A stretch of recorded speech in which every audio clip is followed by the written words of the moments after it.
அகிலத்தின் அன்பான சொந்தங்களுக்கு இணைய வணக்கம். மீண்டும் காலையினூடாக சந்தித்திருக்கின்றோம்.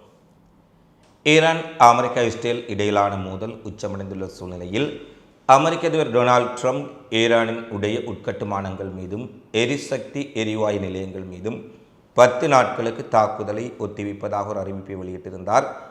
ஆனால் ட்ரம்பினுடைய இந்த அறிவிப்புகள் குறித்த சந்தேகத்தை நாங்கள் தொடர்ச்சியாக வலியுறுத்தி வருகின்றோம். இந்நிலையில் இஸ்ரேலும் அமெரிக்காவும் மீண்டும் ஈரானின் முதுகில் குத்தும் ஒரு வேலையை செய்திருக்கின்றார்கள். ஆனால் அந்த வேலை நடைபெற்ற உடனே ஈரானும் மிக கடுமையான பதிலடி மூலம் அதற்கு பதிலளித்திருக்கின்றார்கள். சவுதி அரேபியா ஈரானுக்கு எதிரான காய்களை நகர்த்த தொடங்கியுள்ள சூழ்நிலையில் சவுதி அரேபியா மீதான தாக்குதலை ஈரானின் தீவிரப்படுத்தி இருக்கின்றார்கள். கவுதி படைகளும் அதிரடியாக போர்க்களத்தில் குதித்திருக்கின்றார்கள். எனவே பிராந்தியத்திலும் உலகிலும் நடைபெற்றிருக்கக்கூடிய மிக பிந்திய சம்பவங்களை இந்த காணொலியில் விரிவாக பார்க்கலாம். முதலில் 10 நாட்களுக்கு முன்பு டொனால்ட் ட்ரம்ப் ஒரு 10 தினங்களுக்கு ஈரான் மீதான தாக்குதல்கள், உட்கட்டுமானங்கள் மீதான தாக்குதலை நாங்கள் நடத்தப் போவதில்லை, அதாவது ஒரு போர் நிறுத்தம் போல ஒரு அறிவிப்பு, சமாதான பேச்சுவார்த்தைகளை முன்னோக்கி நகர்த்துவதற்காக இப்படியான நடவடிக்கையை நாங்கள் செய்திருப்பதான ஒரு அறிவிப்பை வெளியிட்டிருந்தார். ட்ரம்பினுடைய அறிவிப்புகள் எவ்வளவு கேலி கூத்தானது மட்டுமல்ல, அவ்வளவத்திற்கு அவர்கள் அந்த அறிவிப்புகளையும் கடைபிடிப்பது என்பது கிடையாது. எவ்வாறு ஈரானின் எரிசக்தி கட்டுமானங்கள் மீது தாக்குதல் நடத்த மாட்டோம் என குறிப்பிட்ட பின்னர் இஸ்ரேல் அந்த எரிவாயு நிலையங்களை குறிவைத்து தாக்குதல் நடத்தினார்களோ அதே போன்று ஈரானின் உட்கட்டுமானங்களை தாக்க மாட்டோம், 10 நாட்களுக்கு எந்த ஒரு தாக்குதலையும் மேற்கொள்ளப் போவதில்லை என ட்ரம்ப் தெரிவித்து 24 மணி நேரங்கள் கடப்பதற்குள் இஸ்ரேல் மிக கடுமையாக ஈரானின் மிகப்பெரிய எஃகு ஆலைகள் மீது தாக்குதலை நடத்தியிருந்தார்கள். மிகப்பெரிய சர்வதேச தடையின் கீழ் மிகுந்த சிரமத்தின் மத்தியில் ஈரானின் இந்த எஃகு ஆலைகளை கட்டமைத்து மிகப்பெரிய அளவில் அந்த தொழில்துறையை விரிவடைய செய்திருந்தார்கள். ஒட்டுமொத்த உலகமும் ஈரானுக்கு எதிராக பொருளாதார தடையை செய்த போது அவற்றை மீறி மிக பிரமாண்டமான முறையில் இந்த எஃகு ஆலைகள் கட்டப்பட்டன. இஸ்ரேலினுடைய இந்த தாக்குதலில் மிக முக்கியமான ஆலைகள் பாரிய அழிவை சந்தித்திருந்தன என்பதை ஈரானிய ஊடகங்களே செய்தி வெளியிட்டிருந்தார்கள். அதிலும் ஈரானினுடைய மிகப்பெரிய எஃகு ஆலை உற்பத்தியை இடைநிறுத்தும் அளவுக்கு அங்கு அழிவுகள் ஏற்பட்டிருந்தன. வெள்ளிக்கிழமை நடைபெற்ற தாக்குதலின் பல பிரிவுகள் சேதமடைந்ததைத் தொடர்ந்து அதன் உட்கட்டுமானங்கள் முற்றாக சேதமடைந்து எஃகு ஆலையினுடைய செயற்பாடுகள் நிறுத்தி வைக்கப்பட்டதான செய்திகள் வெளியாக இருந்தன. இந்த நிலையில் இஸ்ரேல் அமெரிக்காவின் இந்த முதுகில் குத்து நடவடிக்கை ஈரானை மிகப்பெரிய அளவில் கோபப்படுத்தி இருந்தது. நேற்றைய தினம் இதுவரை இல்லாத அளவுக்கு ஒரு ஏவுகணை தாக்குதல், இதுவரை பயன்படுத்தாத ஏவுகணைகள் எல்லாம் இஸ்ரேலுக்குள் வந்து வீழ்ந்து வெடித்து கொண்டிருந்தன. டெல்லவில் தாக்குதல், ஜெருசலேமில் தாக்குதல், ஹைஃபாவில் தாக்குதல், ஒட்டு மொத்தமாக இஸ்ரேலினுடைய பல்வேறுபட்ட நகரங்கள் ஈரானிய ஏவுகணைகள் தடுக்க முடியாதவாறு ஏற்கனவே குறிப்பிட்டு விட்டோம். இஸ்ரேலினுடைய அயன்டோம்களும் அவுட், அமெரிக்காவுடைய தாட் வான் பாதுகாப்புகளும் துடைத்தெறியப்பட்டு விட்டன.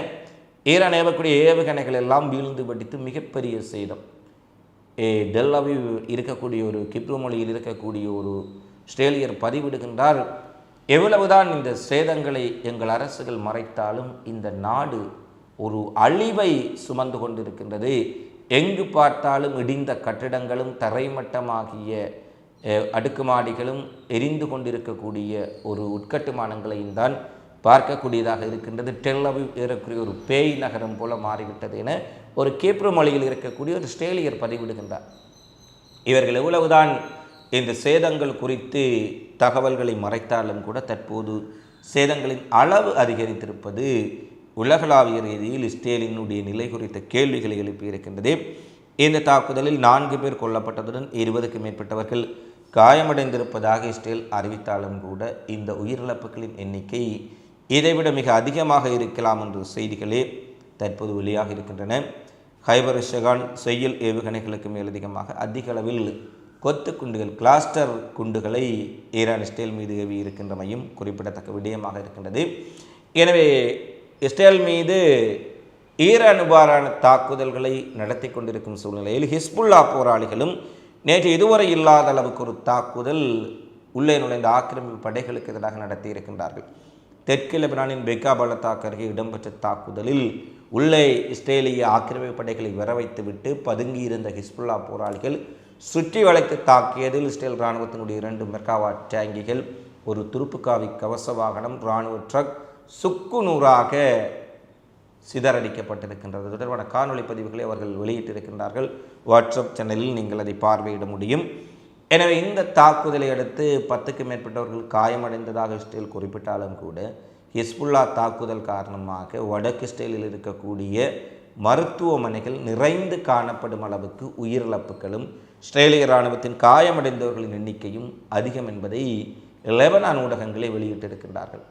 அதாவது லெபனானிலிருந்து அவசரமாக ஹெலிகாப்டர்கள் வடக்கு இஸ்ரேல் பகுதிக்கு வந்து கொண்டிருந்தன. ஏனெனில் காயமடைந்தவர்களை தூக்கி கொண்டு வருகின்றார்கள், உயிரிழந்தவர்களை சடலங்களை எடுத்துக்கொண்டு வருகின்றார்கள். தொடர்ச்சியாக இந்த ஹெலிகாப்டர் பறப்புகள் தெற்கு லெபனானுக்கும் வடக்கு இஸ்ரேலுக்கும் இடையில் நடப்பதை இஸ்ரேலியர்களே உணர்ந்திருக்கின்றார்கள். எனவே காயமடைந்தவர்களின் எண்ணிக்கையும் அதைவிட உயிரிழப்புகளும் மிகப்பெரிய அளவில் அதிகம் என்று கூறப்படுகின்றது. ஹிஸ்புல்லா போராளிகள் உள்ளே வர வைத்துவிட்டு தந்திரமாக இஸ்ரேல் படைகளை சுற்றி வளைத்து தாக்கக்கூடிய ஒரு பதுங்கியிருந்து தாக்கும் நடவடிக்கையாக தங்களுடைய வியூகத்தை மாற்றியிருக்கின்றார்கள். இதுவரை ஒரு மரபு வழி படையணியாக இஸ்ரேலை நேருக்கு நேர் எதிர்த்து சண்டையிட்டவர்கள் தற்போது கெரில்லா போர்முனைக்கு மாறியிருப்பதால் இஸ்ரேலியர்கள் மிகப்பெரிய உயிரிழப்பை சந்திக்க தொடங்கி இருக்கின்றார்கள். இவ்வளவுதான் முடிமறைத்தாலும் லெபனான் போர்முனையும் இஸ்ரேலுக்கு ஒரு மரணக்கிடங்காக மாறியிருக்கின்றதாக என்று இஸ்ரேலிய ஊடகமே பேச ஆரம்பித்திருக்கின்றார்கள். ஒருபுறம் ஈரானின் மிக மூர்க்கமான தாக்குதல்கள், மறுபுறம் ஹிஸ்புல்லா போராளிகளின் தாக்குதல், 2 முனைகளில் இஸ்ரேல் மிகப்பெரிய இழப்பை சந்தித்திருக்கும் சூழ்நிலையில் 3வது களமுனையும் இன்று திறக்கப்பட்டிருக்கின்றது. இதுவரை அமைதியாக இருந்த நேற்றைய தெரிவித்திருந்தோம். கவுதி படைகளும் ஏற்கனவே சவுதி அரேபியா, எமிரேட்ஸ் போன்ற நாடுகள் ஈரானுக்கு முதுகில் குத்தும் வேலையை ஆரம்பித்து விட்டார்கள். அமெரிக்க இஸ்ரேலிய ஆக்கிரமிப்பு கூட்டணியில் இணைந்து விட்டார்கள். இதற்கு பதிலாக நாங்களும் போர்க்களத்துக்கு வருகின்றோம் என்று கவுதி படை ஒரு அறிவிப்பு வெளியிட்டிருந்தார்கள். அறிவிப்பு வெளியிட்டு 24 மணி நேரம் கடந்து செல்வதற்குள் நேற்றைய தினம் பாலிஸ்டிக் ஏவுகணை தாக்குதலை இஸ்ரேலை நோக்கி நடத்தியிருக்கின்றார்கள். இஸ்ரேலினுடைய அணு மின் நிலையம் அமைந்திருக்கக்கூடிய டிமோனா பகுதியை நோக்கியும் டெல் அவீவ் முக்கிய உட்கட்டுமானங்களை இலக்கு வைத்தும் கவுதி படைகளும் நேற்றைய தினம் பாரிய ஏவுகணை தாக்குதலை மேற்கொண்டிருக்கின்றார்கள். எனவே கவுதி படைகள் அதிகாரபூர்வமாக போரில் நுழைந்திருக்கின்றார்கள். 2 முனைகளை சமாளிக்க 2 என்று சொல்லாது ஈராக்கில் நடக்கக்கூடிய தாக்குதல்களை எடுத்து பார்த்தால் இஸ்ரேல் அமெரிக்க கூட்டணி ஏற்கனவே 3 முனை போரை சந்தித்து வருகின்றார்கள். தற்போது 4வது முனையில் கவுதி போராளிகளின் தாக்குதலும் ஆரம்பித்திருக்கின்றது. கவுதிகளிடமும் அதிநவீனமான பாலிஸ்டிக் கெப்பசோனிக் ஏவுகணைகள் முதல் குரூஸ் ஏவுகணைகள் வரை அவர்களுடைய ஆயுத களஞ்சியத்தில் இருக்கின்றது. ஏற்கனவே செங்கடலில் அமெரிக்காவை ஓடவிட்டு விமானம் தாங்கியை துரத்தி அடித்தவர்கள், மிகப்பெரிய மக்கள் ஆதரவு, மில்லியன் கணக்கான மக்கள் கவுதிகள் போரில் குதிக்கப் போகிறார்கள் என்ற அறிவிப்பு வந்தவுடனே சனாவில் மக்கள் லட்சக்கணக்கில் திரண்டு இஸ்ரேல் ஆக்கிரமிப்பை நாங்கள் எதிர்க்க வேண்டும், காசாவுக்காக எவ்வாறு நாங்கள் நின்றோம் அதே போல் ஈரானுக்காக நிற்கப் போகின்றோம் என்று மக்கள் ஒரு உறுதியான ஆதரவை அங்கு கொடுத்து கொண்டிருக்கின்றார்கள். எனவே எவ்வளவு இழப்புகள் வந்தாலும் மண்டியிடாத மக்களை கொண்ட ஏமனாக இருக்கலாம், ஈரானாக இருக்கலாம், காசாவாக இருக்கலாம், இந்த போர்முனைகளில் எதிரி எவ்வளவு பலமிக்க எதிரியாக இருந்தாலும் அவர்களை முற்றுமுழுதாக தோற்கடிப்பது என்பது இயலாத விடயம். ஏனெனில் அவர்கள் தங்களுடைய மண்ணையும் மக்களையும் காப்பதற்காக போராடுகின்றார்கள். இஸ்ரேல் அமெரிக்க கூட்டணி அந்த மக்களுடைய நிலத்தையும் வளங்களையும் கொள்ளையடிப்பதற்காக போர் புரிகின்றார்கள்.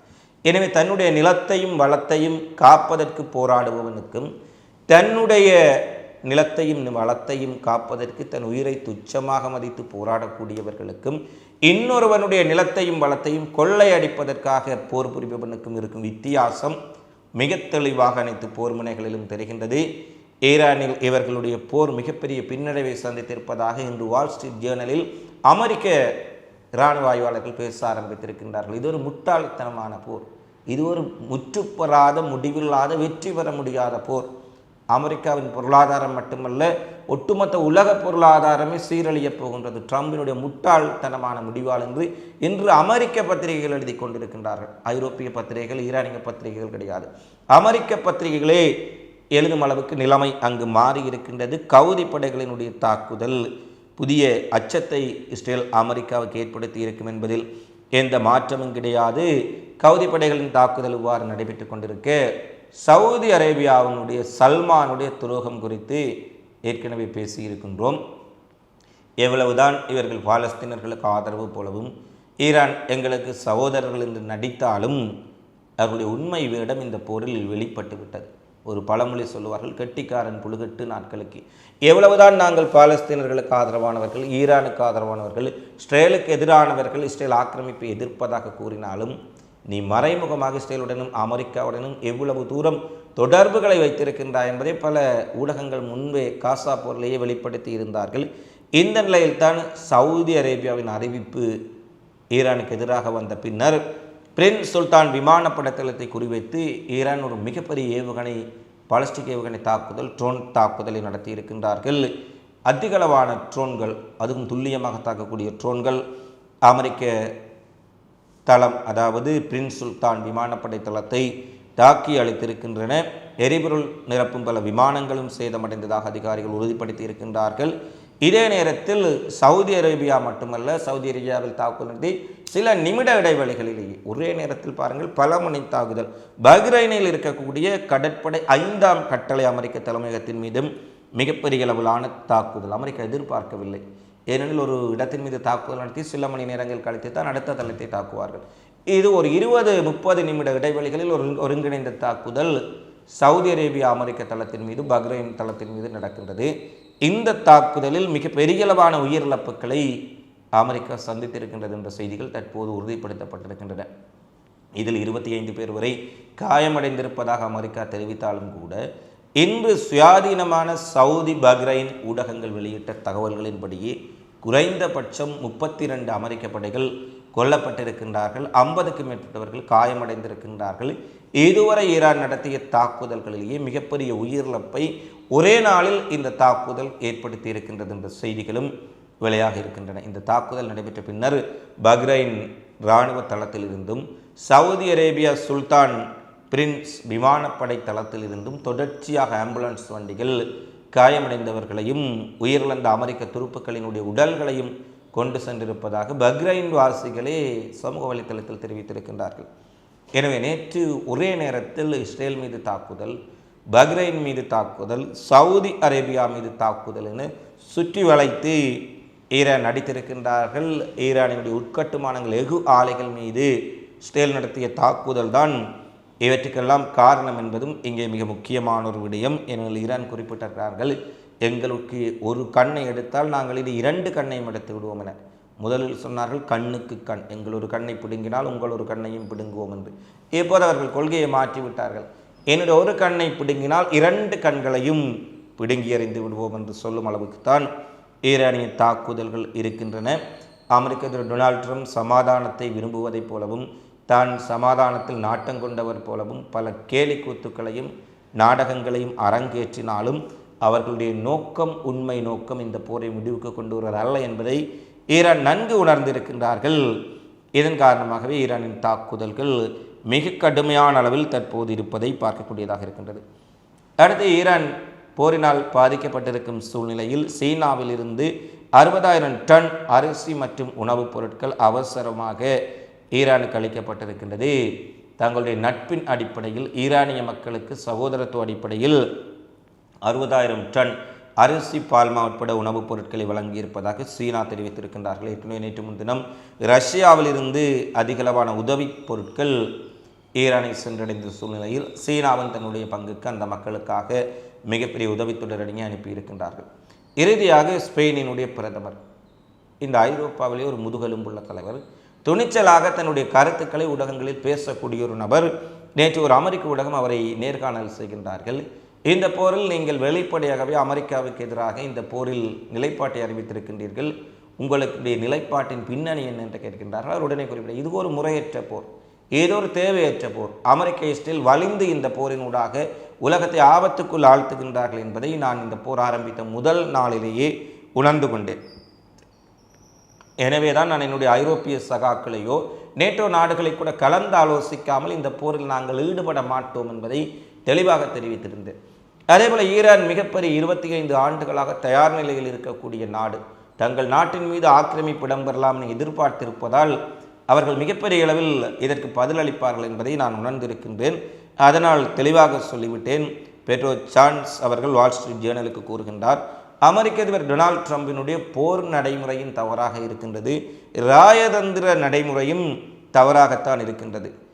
ஈரானில் நடக்கும் போர் யாருக்கு நன்மையை கொடுக்காது, இது அமெரிக்காவுக்கும் ஏன் உலக நாடுகளுக்கும் கூட மிகப்பெரிய பேரழிவை ஏற்படுத்தப் போகின்றது. இதை விரைந்து நிறுத்த வேண்டும். அமெரிக்க அதிபர் டொனால்ட் ட்ரம்பினுடைய பேச்சுக்கள் நம்பகத்தன்மையை இழந்திருக்கின்றன. உலக அரங்கில் அவருடைய பேச்சுக்கள் குறித்து உலக மக்கள் அனைவரும் சந்தேகம் வெளியிடுகின்றார்கள். எனவே அமெரிக்கா இன்று ஒரு கேலி பொருளாக்கப்பட்டிருக்கின்றது. இதிலிருந்து அமெரிக்க அதிகாரிகளும் அமெரிக்காவினுடைய செனட்டும் உடனடியாக தலையிட்டு ட்ரம்பை நிறுத்தாவிட்டால் அழியப்போவது அமெரிக்காவும் உலக நாடுகளும் என்பதை தெளிவாக குறிப்பிட்டிருப்பதுடன் இந்த போரில் ஈரானை வெற்றி கொள்வது மிகப்பெரிய அளவில் கடினம் என்றொரு விடயத்தையும் அவர் தெளிவாக கூறிவிட்டார். ஈரானிடம் இருக்கும் ஆயுதங்கள் அளிக்கப்பட்டதாக இவர்கள் குறிப்பிட்டாலும் கூட இன்னும் 2 வருடங்கள் சண்டை நடைபெற்றாலும் அதை தாக்கு பிடிப்பதற்குரிய ஆயுதங்கள் அவர்களின் கைகளில் இருக்கின்றது என்பதை பெட்ரோ சான்சர் உறுதியாக தெரிவித்திருக்கின்றார். இவைதான் தற்போது வரை வெளியான மிக முக்கியமான செய்திகளாக நிகழ்வுகளாக பதிவாக இருக்கின்றன. தினந்தோறும் உலகெங்கில் நடைபெறும் செய்திகளை உடனுக்குடன் அறிந்து கொள்ள அகிலத்தை சப்ஸ்கிரைப் செய்து கொள்ளுங்கள். இந்த காலைப்பதை தொடர்பிலான உங்களது மதிப்பான கருத்துக்களை தவறாமல் கமெண்ட்ஸில் பதிவிடுங்கள். மீண்டும் அடுத்த காணொளியில் சந்திப்போம். நன்றி, வணக்கம்.